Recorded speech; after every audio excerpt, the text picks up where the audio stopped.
While going on a trip, a school bus is summoned to another strange world by a sage. All the students are told that they will also be made sages to fight and kill demons and complete the missions. Yogiri-san is the main character of the anime. He's fighting with enemies and is very powerful.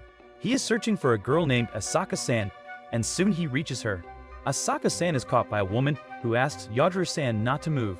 She warns that if he moves, then she will kill Asaka. Suddenly, an attack happened to that woman. She's killed, and it's the magic of Yogiri-san. Then he comes to Asaka-san and hugs her. Then the scene focuses on the present, where Tomochika awakens Yogiri-san. He wakes up and asks who she is. She becomes angry and tells him she's Tomochika Danara-san. They are on a bus for a school trip. Yogiri-san asks if they reach their destination. She says how much has happened, but he's still sleeping. It comes to light that a dragon killed 2 of their classmates, and now he's again coming toward them. Yogiri-san uses his power on the dragon, and the dragon is killed there. Tomochika is stunned and asks how it is possible. She becomes angry to see that Yogiri-san starts playing games at this time. Asaka-san stops playing games, and Tomochika says they have to go out. Yogiri-san says they don't have any idea that there may be danger outside. He asks her to explain to him all the things from the first that happened. She says their bus was heading for a school field trip, but when they crossed the tunnel, they reached another place. Everybody was shocked. Then a girl came inside the bus, and the principal questioned who she was. She attacked the principal, killed him, and asked them to keep quiet. She said that her intention was not to harm them, but if they make a noise, then she will kill them. She introduced herself as Shine the Sage and told about her power. Then she also killed the driver. She summoned them to that place as prospective sages, and she told the sages the rules of that place. Sometimes they need to replenish their numbers, so she calls them. She used magic, and all the students started glowing except the 4. Tomochika was shocked to see all this, and her friends also started glowing. Cheyenne said she installed a program called Battle Song in them. She told them the logo image would show before them, but Tomochika's friend could not understand what this was. Later, when she came to know that it was her state, Cheyenne said that this system is called a gift in this world. She asked her to make good use of it and become a good sage. They have a time limit of 1 month. Tomochika asked her why she was not glowing, and Cheyenne said some are not perfect for this, so they are not glowing. She told others that their first mission would start in an hour, so don't be killed in this, and then she went away. She told them that a dragon would come, and they had to fight with it. All the students thought about it and said they had to fight because there was no way except for it. They made a plan about it, but they didn't tell the other students, so they got off the bus. The other 3 students were shocked to see that Yogiri-san was still sleeping through all this. They decided to go out, but a student who was a general asked them not to come out. He says he's a general and they have to obey him. He also uses his power and blocks their way. He tells the students who receive this gift that they have special abilities that they don't have. A boy says what he thinks about. If he receives power, then he has to save others. Another girl who received the gift made them attractive with her magic, so the dragon attacked them. The leader says there's a dragon in this area, and they have to play as food for the dragon. In all this, they will reach the city. Tomochika says, but her friend will not agree to this. Meanwhile, the dragon reaches there and kills 2 out of 4. In the present, Yogiri-san becomes upset about how he will charge for his games. He says if there's only 1 dragon in this place, then it will be safe to go outside because the dragon has been killed, and he agrees to go out. They wonder whether they have to go to the hills, forests, or city, but they don't have to reach the forest. They see the sky, and some of their classmates are coming toward them. They are amazed that Tomochika is still alive. That's bad for them because they want to make her a zombie after her death. Tomochika says to Yogiri that they are evil. They have to be careful about them. They come to attack and tell them they want to take Tomochika with them. Yogiri uses his power and kills 2 of them. Only the last one left is shocked by all this. After some time, he comes near them to attack. Yogiri says he can come to know who is thinking about killing him, and he can kill anyone who just thinks about killing him. They both start weeping and ask how he fought before this power, and Yogiri asks why they are so confident. The boy says this because it's not the first time. They were summoned before this in a kingdom. A few moments ago, a magician from a kingdom summoned them to defeat the demon king. Yogiri-san says they call there for a year, and then they reached back. They both replied, yes, but why is he thinking of it like a child's story?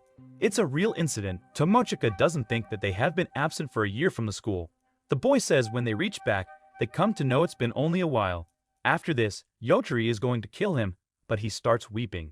He also asks Tomochika to help him. She says she can't because she's alive only because of Yogiri. While weeping, the boy takes out a magical item and says that after wearing it, he will become a servant of Tomochika. Tomochika says no. She doesn't want to make him his servant, but nothing can happen now because he wears a magical collar. The boy says she can give his items to someone else, and she makes him Yogiri's servant. The boy starts weeping, but Yogiri asks him not to worry. He will not kill him. Yogiri asks if he can see the forest, and he says yes, but it is full of magical beasts. Yogiri asks him to go there, but the boy refuses, saying that they will kill him.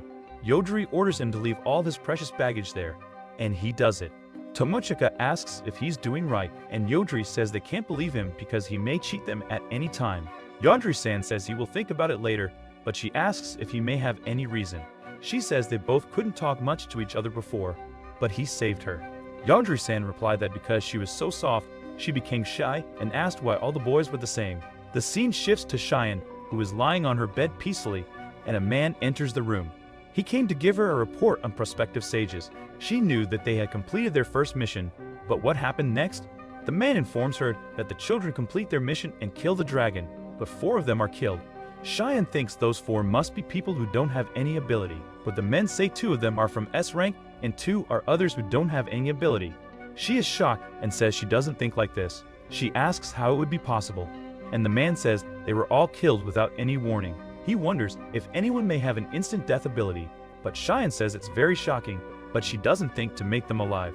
The man says they have to be careful. Cheyenne asks him to do what he thinks is best. Then she again sleeps there, and the man goes away from there. Yogiri-san and Tomochika reach a town and are very happy. She sees that guards are closing the door. Tomochika says obviously because it's evening. Tomochika reaches them and talks to them, but they can't understand each other. Their language is different, and then they both sit inside the town. Another sage reaches there and talks to them. Yogiri tells them they were separated from their group. Yogiri, as their friends are talking about going to the capital if he can help them. The sage says they can't come in their way, so he's going to help them. When they are going, the sage looks at Tomochika and says she can live in his mansion tonight. Tomochika refuses and goes away, taking Yogiri with her. He asks why she came from there, and she replies that she thinks he will kill him. Yogiri asks her if she thinks he is a serial killer. She says he looks like a serial killer in some way. Then they reach the next place, and Tomochika says it all looks fantastic. People look strange, and then a cat girl comes to them and asks if they are lost. She gives her name and also says she wants to get along with the boys of the sage candidate because they had a bright future. She asks Tomochika not to worry because she's not going to trap him. She says Yogiri already has a girlfriend, and Tomochika yells at her and says she's not his girlfriend. Then they ask the cat girl for her help. The cat girl tells them that her name is Murayu. They buy a lot of things while shopping. Tomochika buys a fancy dress for herself, and then some villains come before them. Yogiri realizes that Murayu is also their companion. 3 villains say they look crazy and have no special abilities.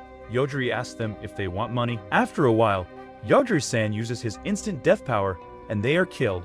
The others who left get afraid to see this, and Yogiri also uses his power on them. Murayu and the other man are afraid. She asks Yogiri to let her go because her younger brothers are hungry. They are waiting for her, and Yogiri says that doesn't mean she starts doing all this. The other man asks if he's not talentless, and after a while, they run away. Tomochika asks if he let them run away, and Yogiri replies not. Murayu climbs up on the roof of a house and thinks that Yogiri is a monster. Then Yogiri attacks her and she falls. She thinks, while falling, that she doesn't need to accompany those villains.